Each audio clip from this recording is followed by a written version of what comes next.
In the current manufacturing world, specifically to the assembly of components such as bearing pressing, seal pressing, shaft pressing, etc., measurement of the interference to very precisely, and also the depth measurement and the endpoint measurement is very critical. These are the things supposed to be recorded.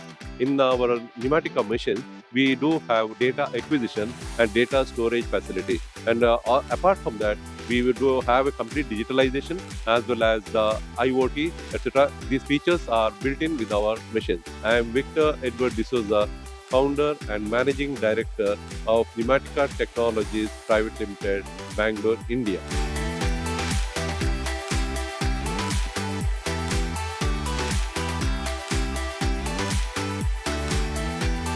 Neumatica Technologies is founded by me in the year of 1992, designing, manufacturing the state-of-the-art press-o-matic press machines and assembly line solutions for the industry.